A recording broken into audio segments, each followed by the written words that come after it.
Oi, gente, eu sou a professora Karen Lane Costa, de Geografia. Sejam muito bem-vindos à nossa aula hoje. Já pega teu caderninho, pega o teu lápis aí, a tua caneta e faça as tuas anotações e vem junto comigo nessa aula. Olha só, o tema da nossa aula já está aí na sua tela.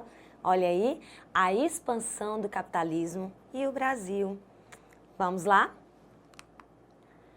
Como aconteceu o descobrimento do Brasil? Antes de entrar nesse slide, que daqui a pouco vai projetar para você, vou falar para você. Houve um tratado chamado de Tordesilhas, 1494, que foi um acordo entre Espanha e Portugal. Era o seguinte, a 360 léguas a oeste do Cabo Verde, as terras encontradas seriam da Espanha. 360 léguas ao leste de Cabo Verde, as terras encontradas seriam exploradas por Portugal. Então, leste Portugal, oeste Espanha, basicamente isso. Mas então, vamos lá. Olha o slide aí na telinha para você. O descobrimento do Brasil foi a chegada oficial em 22 de abril de 1500, da frota comandada por Pedro Álvares Cabral, onde se chamou Ilha de Vera Cruz. O descobrimento do Brasil foi o resultado de diversas expedições marítimas realizadas pelos navegadores portugueses. Aliás, pioneiros, tá? Quando chegaram aqui, vieram com 13 caravelas lideradas por ele, Pedro Álvares Cabral. Depois de algumas excursões, achavam que eles estavam apenas em uma ilha. Não, não era só uma ilha, tá, gente? Era um continente enorme. E eles vinham atrás, obviamente, de minerais, de pedras preciosas, tá? Vamos para o próximo slide. Olha aí essa imagem na sua telinha. A expansão marítima, as grandes navegações iniciadas no século XV. A disputa entre Portugal e Espanha, né? Século XV, XVI. Portugal e Espanha se lançavam no mar, né? Com suas caravelas, com o fim de buscar novas terras, em fim de buscar metais preciosos. Então, quem vai conseguir achar esses metais preciosos, né? E aí é uma imagem ilustrativa deles chegando aqui, né, nossa terra, nas terras que viriam a ser o Brasil. Portugal foi o pioneiro, como eu havia falado, nas grandes viagens marítimas. Está aí na sua tela a observação, pois estava voltado para o Atlântico e, portanto, desfrutava de uma posição bem privilegiada para isso. Vamos falar agora sobre a fase comercial do capitalismo. Já está aí na sua telinha o slide. Essa fase histórica foi marcada pela produção artesanal, pelo desenvolvimento da manufatura e pela expansão marítima.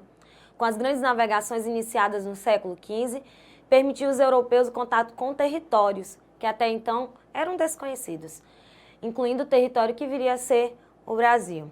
Olha, a gente acabou de ver nesse slide que era marcado pela produção artesanal. Você vai ver no decorrer dessa aula os outros tipos de produção, tá bom? Vamos para o próximo. A sociedade capitalista. Entre o século XI e XV, desenvolveu-se na Europa, durante essa Idade Média, uma sociedade que era marcada pelas relações entre duas classes. Vamos ver quais são essas duas classes?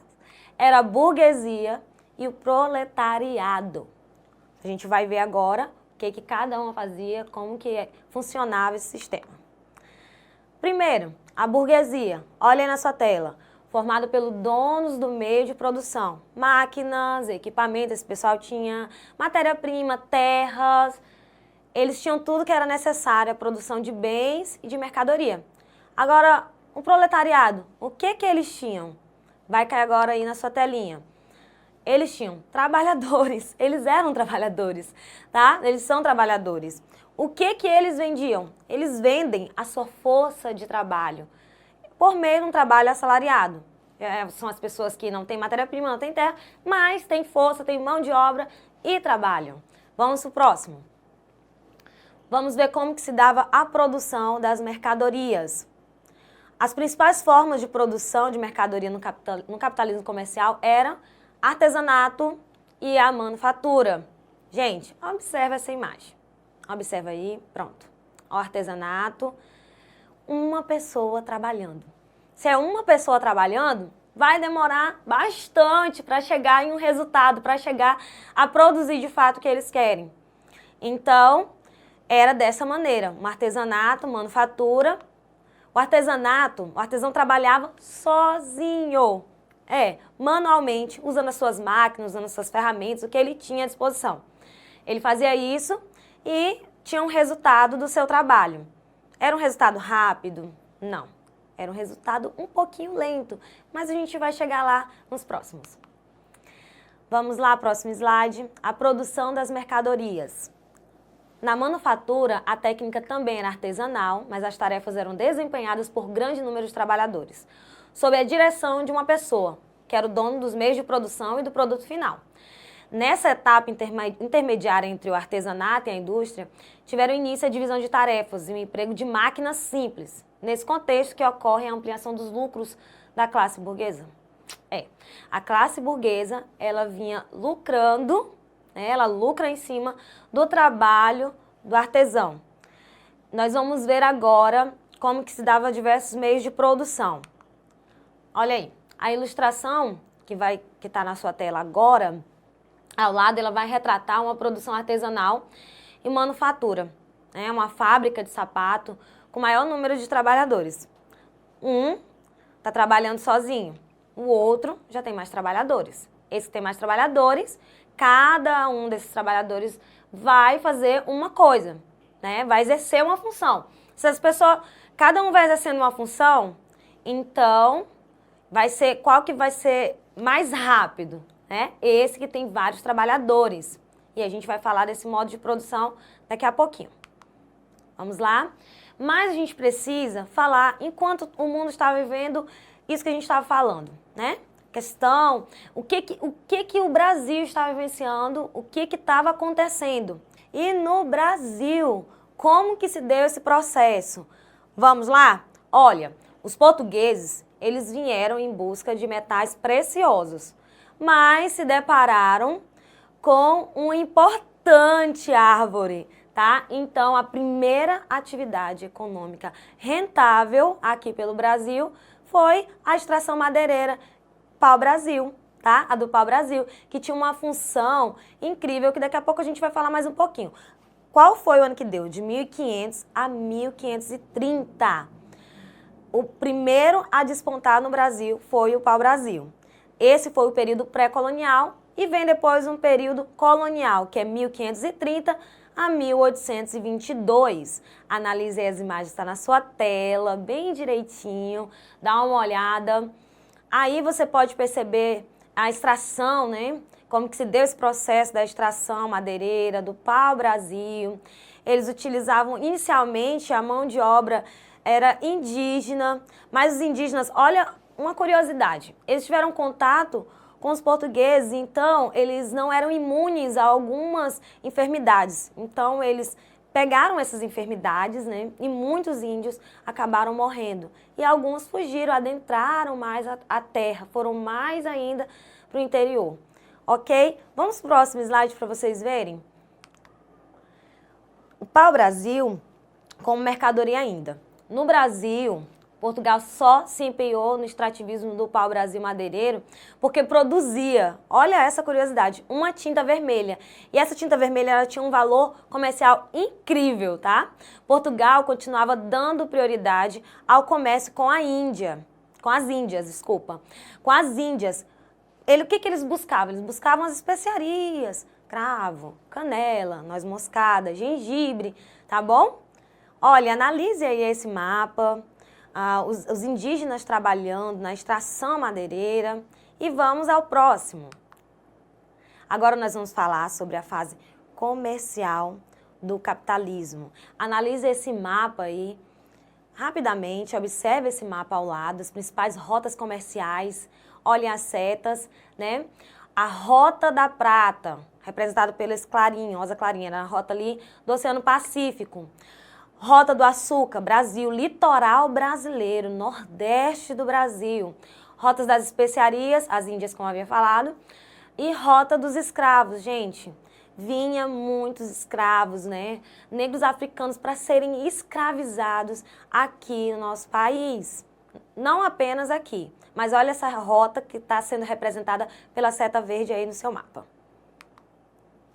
Capitalismo comercial e o sistema colonial. As grandes navegações propiciaram as principais potências europeias da época a implantar o sistema colonial em diversas regiões do mundo.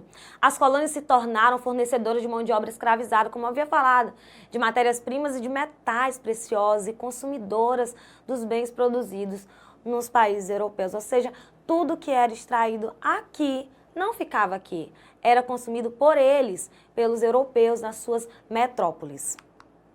O comércio de mercadoria e exploração das colônias, ao longo do século XVI a XVIII, possibilitaram a ampliação do acúmulo de capital por conta da burguesia. A burguesia acumulou um capital e vamos ver aí, o que é capital? Riqueza, patrimônio, também se refere ao recurso destinado a investimento em produção. Então, eles começaram a acumular mais ainda.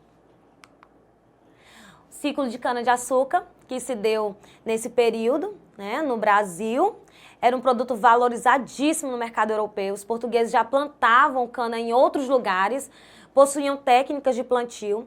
Nesse período já era utilizada mão de obra escrava africana, posto que os índios eles foram acometidos da enfermidade, como eu falei para vocês, né, e tentavam sempre fugir. Para resolver o problema, então, começou o chamado tráfico negreiro. Fases do capitalismo. Aí surge essa fase. Fase do capitalismo, a Revolução Industrial, século XVIII, Grã-Bretanha.